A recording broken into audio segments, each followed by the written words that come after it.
Stop பண்ணுங்க. பாத்துக்கலாம்.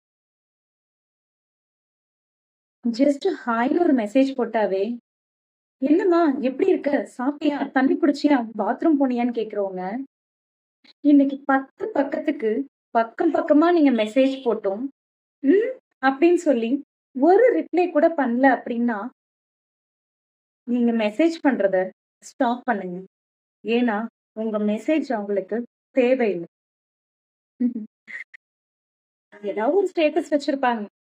அத பார்த்தோன்னே, நமக்காகத்தான் இருக்குமோ!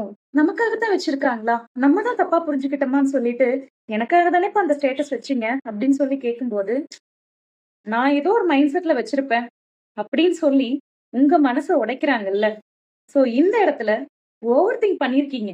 நமக்காகத்தான் இருக்குமோ அப்படின்னு சொல்லிட்டு. சோ இந்த ஓவர் திங்கிங்க ஸ்டாப் பண்ணுங்க. சின்னதா புல் தடுக்கி விழுந்தா கூட பதறி போய் கைப்பிடிச்சு தூக்குனவங்க, உயிரே போற ஒரு சிச்சுவேஷன்ல உனக்கு என்ன நடந்தா என்ன? அப்படின்னு சொல்லி, அப்படியே விட்டுட்டு, உதறிட்டு போறாங்க இல்லையா? அவங்கள பத்தி யோசிக்கிறத ஸ்டாப் பண்ணுங்க.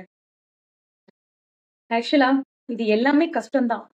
உண்மைய சொல்லப்போனா, இத திரும்ப திரும்ப நீங்க பண்ணிட்டு இருக்கீங்க அப்படின்னா, நீங்க ஒரு மனநோயாளியா மாறிட்டு இருக்கீங்க. நல்லா யோசிச்சு பாருங்க.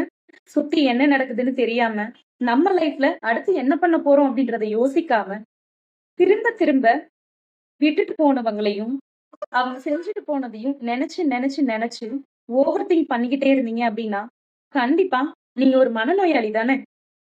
இது உங்கள மட்டும் பாதிக்காது. உங்களையே நம்பி இருக்க, உங்கள சுத்தி இருக்கவங்களையும் சேர்த்து கஷ்டப்படுத்தும். உங்களுக்கு எப்படி உங்கள நம்பி இருக்கவங்கள விட்டா யாரும் இல்லையோ, அதே மாதிரி தான். உங்களையே நம்பிட்டு இருக்கவங்களுக்கும், உங்கள விட்டா யாரும் இல்ல. சோ அவங்களுக்காக வாழ பழகுங்க. யாரோ பண்ணத திரும்ப திரும்ப யோசிக்காம, எல்லாத்தையும் ஸ்டாப் பண்ணுங்க. பாத்துக்கலாம்.